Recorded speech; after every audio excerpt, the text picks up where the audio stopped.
दोस्तों, आज विजयदशमी है और दो तरह से उत्सव मनाए जा रहे हैं आज देश में।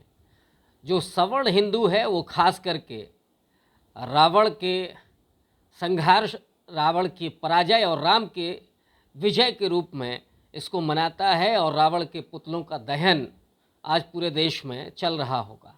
दूसरी तरफ जो एक नया डिस्कोर्स इस समय पैदा हुआ है, हालांकि पिछले लंबे समय से चल रहा है, लेकिन इस समय वो अपनी ऊंचाई पर है और वो है अशोक, सम्राट अशोक के विजयदशमी के रूप में।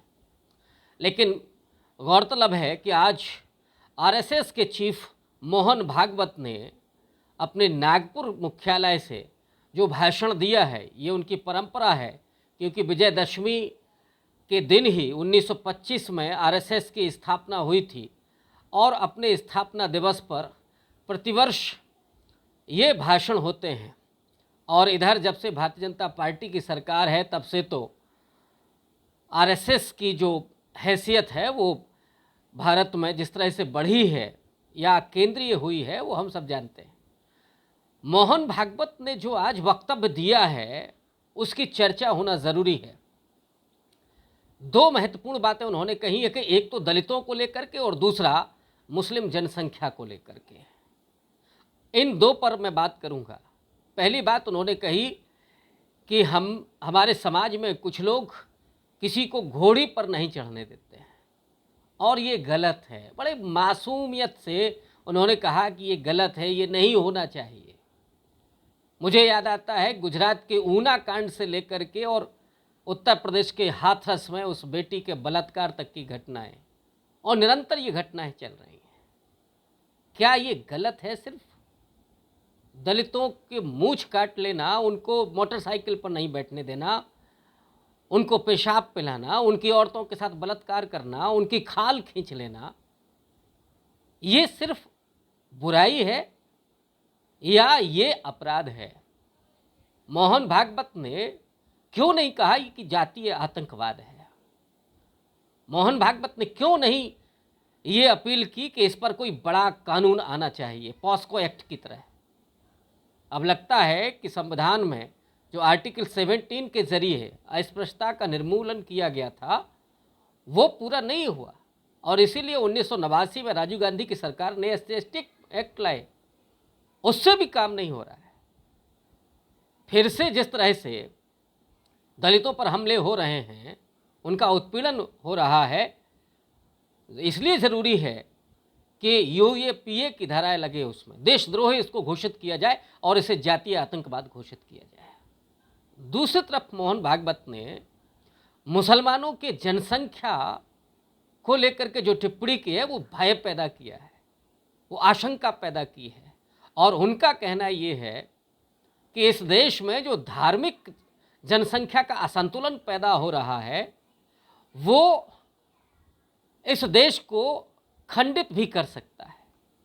उन्होंने कोसोवो, दक्षिणी सूडान जैसे देशों के नाम लिए कि धार्मिक असंतुलन के कारण वहाँ पर नए मुल्क बने, और माने कि मुसलमानों की जिस तरह से जनसंख्या बढ़ रही है उससे देश की अखंडता खतरे में है। साथियों, ये सिर्फ आज की बात नहीं है। गोलवलकर से लेकर के और मोहन भागवत तक, लालकृष्ण आडवाणी से लेकर के नरेंद्र मोदी होते हुए साक्षी महाराज तक, उन्होंने कितने नाम, प्रज्ञा ठाकुर, जो भी आप नाम लेंगे। और पिछले दिनों जो धर्म संसदें हो रही थी वहाँ पर जो बयानबाजी हो रहे थे वो तो आप जानते ही होंगे। ये लगातार जो डर दिखाया जा रहा है कि मुसलमानों की जनसंख्या तेजी से बढ़ रही है, कुछ दिनों के बाद हिंदू अल्पसंख्यक हो जाएगा, ये गजवाए हिंद हो जाएगा, दारुल इस्लाम में तब्दील हो जाएगा। बड़ा आश्चर्य होता है कि 900 साल तक इस देश में मुसलमानों ने शासन किया और तब तो इस देश का संपूर्ण इस्लामीकरण नहीं हो पाया। मुगल काल का सबसे बड़ा जिसे खलनायक माना जाता है, जो पाकिस्तानी इतिहास का हीरो है, औरंगजेब की राजधानी में सिर्फ 35% मुसलमान थे। और मुझे तो ताज्जुब होता है वो किस तरह का खलनायक है कि जो अपनी राजधानी में 100% मुसलमान नहीं बना पाया, 65% वहाँ हिंदू है। बहरहाल इस इतिहास में जाने का अभी समय नहीं है। लेकिन अगर आप आज़ादी के बाद देखें तो आरएसएस खास करके और जो उसके आनुषंगिक संगठन हैं, हिंदू महासभा से लेकर के जनसंघ होते हुए और भारतीय जनता पार्टी तक, ये डर हिंदुओं में और खासकर दलित पिछड़े हिंदुओं में, आदिवासियों में ये पैदा करता रहा है कि मुसलमानों की जनसंख्या बहुत तेजी से बढ़ रही है। जनसंख्या विस्फोट के लिए गोया मुसलमान ही जिम्मेदार है। लेकिन मुसलमानों की अभी कुल जनसंख्या कितनी है? केवल 14%। और हिंदुओं की जनसंख्या कितनी है, उसमें क्या तब्दीली हो रही है, इसको थोड़ा सा देख लेते हैं कि ये कहना कि इतनी तेजी से जनसंख्या बढ़ रही है वो कितना सच है। इसके जो साइंटिफिक आंकड़े हैं और वो भी राष्ट्रीय परिवार स्वास्थ्य सर्वेक्षण के, उसका मैं थोड़ा सा हवाला देना चाहता हूँ। पिछले दशकों में बहुत तेजी से मुसलमानों की जो प्रजनन दर है उसमें कमी आई है। ये बात ज़रूर है कि हिंदुओं के प्रजनन दर में उससे भी ज़्यादा कमी आई है, लेकिन ये नहीं है कि मुसलमानों की प्रजनन दर बढ़ रही है, उनकी जनसंख्या उतनी तेज़ी से बढ़ रही है। ये बहुत बड़ा झूठ है। मसलन जो राष्ट्रीय परिवार स्वास्थ्य सर्वेक्षण है उसका जो पहला पार्ट है उसका आंकड़ा है कि मुसलमानों का TFR माने टोटल फर्टिलिटी रेट जो है वो 4.4 है, और उस समय हिंदुओं का जो TFR है वो 3.3 है। उसके बाद जो NFHS2 है माने राष्ट्रीय परिवार स्वास्थ्य सर्वेक्षण जो 2 है, उसमें मुसलमानों का जो TFR है वो 3.6 है, माने 4.4 से घट करके 3.6 हो गया। इसके स्थान पर जो हिंदुओं का TFR था 3.3 वो घट करके 2.8 रह गया। उसी तरह से NFHS3 में मुसलमानों का TFR फिर घटता है, वो 3.6 से 3.4 रह जाता है, और हिंदुओं का 2.8 से 2.6। जो चौथा है नेशनल फैमिली हेल्थ सर्वे 4 में मुसलमानों का जो TFR है वो 2.6 रह जाता है, 3.4 से कितनी तेज़ गिरावट है। और उसी तरह से हिंदुओं का जो TFR है वो पिछले से माने 2.6 से घट करके 2.1 हो जाता है।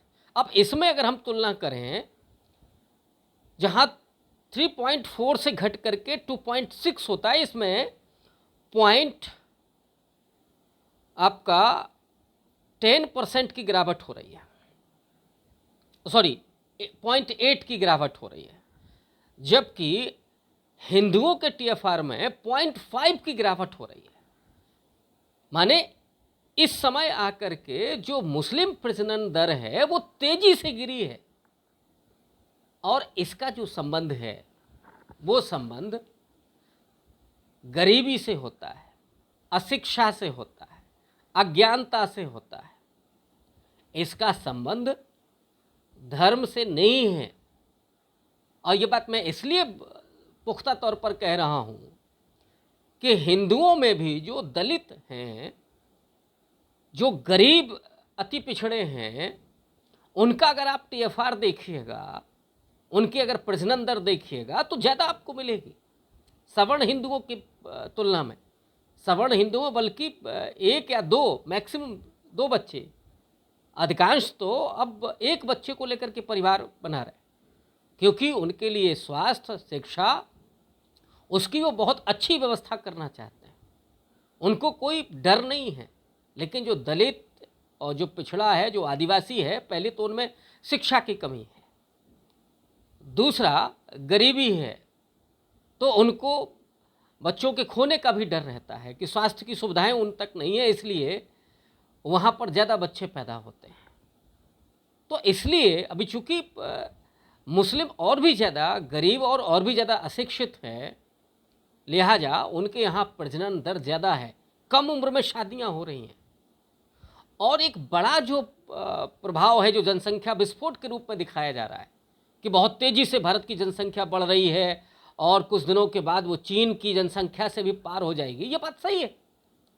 और उसका मूल कारण है कि भारत में जो आबादी है वो आबादी 35 उम्र की वाली ज़्यादा है, सबसे युवा देश है ये, लिहाजा प्रजनन दर भी अच्छी है भारत की। लेकिन 2050 तक जाते जाते इसमें स्थिरता आएगी, उसके पहले स्थिरता नहीं आ सकती। तो ये भय दिखाना कि जो जनसंख्या बढ़ रही है वो सिर्फ मुसलमानों के कारण है, ये बहुत बड़ा छद्म है, बहुत बड़ा झूठ है। स्थिरता 2050 में आकर के आएगी और उसकी मूल वजह है क्योंकि आबादी का 80% करीब करीब वो 35 साल के आसपास की उम्र का है। और इस समुदाय में या दलितों में, अति पिछड़ी जातियों में, आदिवासियों में जनसंख्या ज़्यादा इसलिए है क्योंकि वहाँ गरीबी और अशिक्षा है। लेकिन भारतीय जनता पार्टी और आरएसएस की जो पूरी राजनीति है वो हमेशा से मुसलमानों के खिलाफ चलती रही है।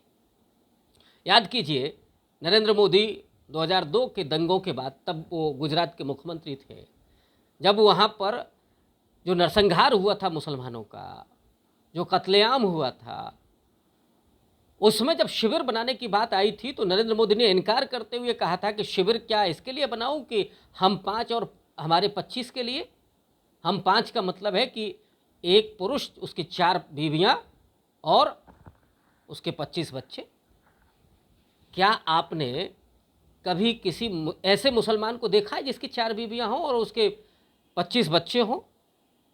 इसी तरह से 2017 के इलेक्शन में भारतीय जनता पार्टी के एक सांसद हैं साक्षी महाराज, उन्होंने कहा था कि मुसलमान 4 बीवियां और 40 बच्चे पैदा करते हैं और इस वजह से जनसंख्या वृद्धि के लिए वही जिम्मेदार हैं। एक नहीं, गिरिराज सिंह ने क्या कहा था। और इसको लेकर के जो पूरा आरएसएस की पॉलिटिक्स रही है कि लगातार वो जनसंख्या को लेकर के, बढ़ती हुई जनसंख्या का जो ठीकरा है वो मुसलमानों के सिर फोड़ते रहें। और बार बार ये कहा जाता है कि जनसंख्या नीति पर हमें एक कोई पॉलिसी बनानी होगी और उसके लिए 2019 में तो बाकायदा भाजपा सांसद राकेश सिन्हा एक प्राइवेट बिल लेकर के आए।